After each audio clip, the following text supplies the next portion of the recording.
আসসালামু আলাইকুম। আজকে আমরা আলোচনা করব নতুনরা কোন নিশে সে আগাবে। আমার ওপিনিয়ন আমি শেয়ার করব। যারা নতুন ফ্রিল্যান্সিং এর কাজ করতে আসতে চাচ্ছে তাদের জন্য কোনটা বেস্ট হবে। আমি এ বিষয়ে আমার একটা মতামত আপনাদের সামনে উপস্থাপন করব। যেই ব্যক্তিটা যেই বিষয়ের উপরে এক্সপার্ট বা যে বিষয়ে কাজ করে সে কিন্তু সর্বদাই আপনাকে সেই বিষয়ে পরামর্শ দিবে, হ্যাঁ? তো এটা আপনাকে মনে রাখতে হবে। যেহেতু আমি এই বিষয়গুলা নিয়ে কাজ করি, তাই আমি যে আপনাকে পরামর্শ দিব সেগুলা এই বিষয়ে হবে এবং আমি চাইবো যে আপনি এই বিষয়গুলা নিয়ে কাজ করেন।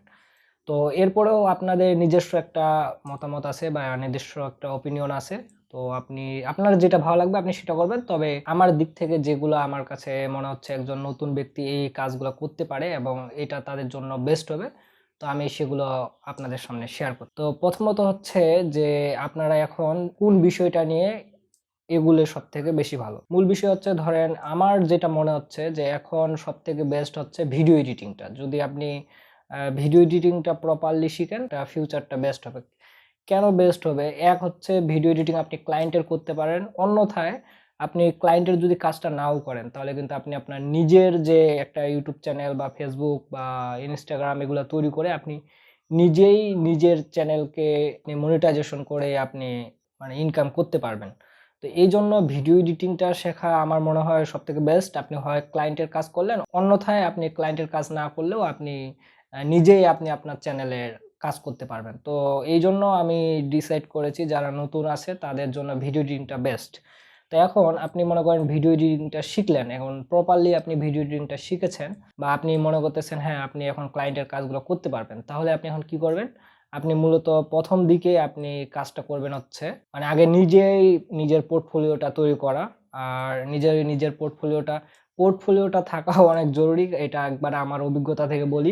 যে কেউ আপনাকে কাজ দিতে চাইলে আগে সে আপনার পোর্টফোলিওটা দেখতে চায়। কারণ পোর্টফোলিওটা ছাড়া সে আপনাকে কাজ দেওয়াটা অনেকটাই সে আপনাকে ট্রাস্ট করতে চায় না।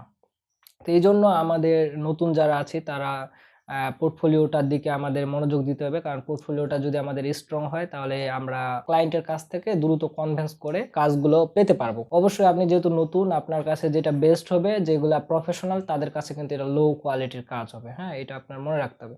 এখন প্রথমত আপনাকে ডিসাইড করতে হবে যে যেগুলা সহজ কাজ। যেমন হচ্ছে আপনি শুরুর দিকে যেগুলা এডুকেশন টাইপের ভিডিও সেগুলাতে এই মানে যেগুলাতে হচ্ছে মানে কম এডিটিং প্রয়োজন হয় আপনি সেগুলাতে ১ম এ ট্রাই করবেন। হ্যাঁ? এটা ট্রাই করার মানে আমার লজিকটা কি? আমার লজিক হচ্ছে যখন আপনি এই সহজ জিনিসগুলার উপরে ট্রাই করবেন আপনার এডিটিংটা বা ক্লায়েন্টের প্রজেক্টগুলা মানে ১ টা বা ২ টা ক্লায়েন্টের কাজ করলেই কিন্তু আপনার একটা ভিতরে কনফিডেন্স আসবে যে হ্যাঁ, আসলেই এখানে ফ্রিল্যান্সিং করে মানে আমি কাজ করতে পারি। কনফিডেন্স এর বিষয়টা কিন্তু অনেক বড় বিষয়। কারণ আপনি যদি কনফিডেন্স না পান যে আসলে আপনি কাজ করে ক্লায়েন্টের কাজ করতে পারেন, আপনি কন্টিনিউ শিখতে থাকবেন প্লাস আপনার স্কিলও ইমপ্রুভ করতে থাকবেন। এর পাশাপাশি আপনি ক্লায়েন্টেরও কাজ করতে থাকবেন। এরকম যদি আপনার এরকম হয় যে আমি একবারে হাই কোয়ালিটির প্রফেশনাল এডিটর হয়ে তারপর কাজগুলা শুরু করব। তাহলে এটা আমার মনে হয় এটা ঠিক হবে না।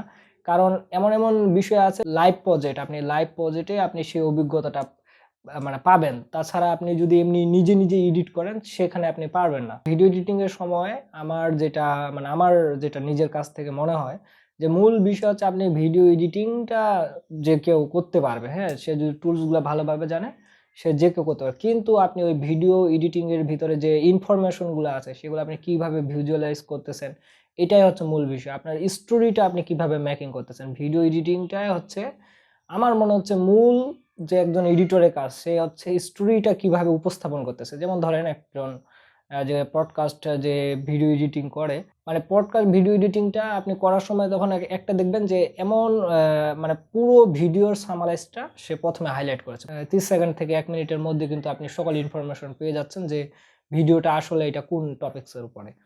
তো এইরকম যে ভিডিও এডিটিং এর যে আপনি শিখবেন, ভিডিও এডিটিং এর মধ্যে যে স্টোরিটা আপনি তৈরি করবেন ভিডিওটার, এটা কিভাবে আসবে? এটা হচ্ছে আপনি যারা প্রফেশনাল এডিটর তাদের ভিডিওগুলা দেখে একটা আইডিয়া নিতে পারেন। ধীরে আপনার অভিজ্ঞতা থেকে এগুলা ইমপ্রুভ হয়ে যাবে। অটোমেটিক্যালি হয়ে যাবে।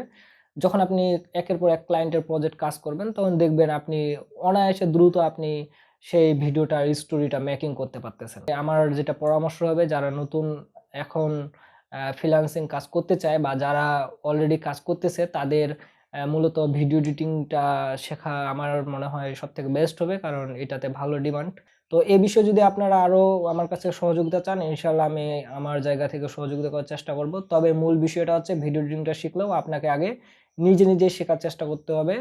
সবসময় আপনাকে নিজেই শেখার চেষ্টাটার উপরে বেশি ফোকাস দিতে হবে। ভিডিও এডিটিং এর বিষয়ে অনেক সুন্দর ইউটিউব চ্যানেল আছে, অনেক সাইট আছে যেখানে কোর্সগুলো পাওয়া যায়। তো আপনি সেখান থেকে বেশিরভাগ ভিডিওগুলো আপনি শিখে নিবেন। কারণ আপনি আ কোথাও কোর্স ভর্তি হওয়ার আগে যদি আপনার বেসিকটা খুব স্ট্রং থাকে, যে আপনি এই বিষয়ে খুব সুন্দর একটা ধারণা পাচ্ছেন, তাহলে আপনাকে মূলত ভিডিও এডিটিংটা আপনার জন্য, যখন আপনি যেকোনো কোর্সে শিখবেন, তখন আপনি টিচার কি বিষয় বলতেছে সেগুলো আপনি অনেক সুন্দরভাবে বুঝতে পারবেন।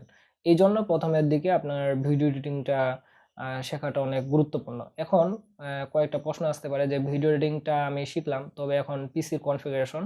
তো এই বিষয়ে আপনাদের আমি পরবর্তী ভিডিওটাতে আপনাকে এই বিষয়ে বিস্তারিত একটা আলোচনা করব, যে আসলে ভিডিও এডিটিং তো আমি শেখার নিয়ত করলাম, বা আমি চাইলাম যে আমি ভিডিও এডিটিং শিখব। তবে এখন এখানে আমাদের কি প্রবলেম হয় সে বিষয়ে আমি পরবর্তী ভিডিওতে আলোচনা করব। তারপর আমরা বলে দেই যে একটা প্রবলেম হচ্ছে ডিভাইস ইস্যু, মানে আপনার পাওয়ারফুল ডিভাইস না থাকা।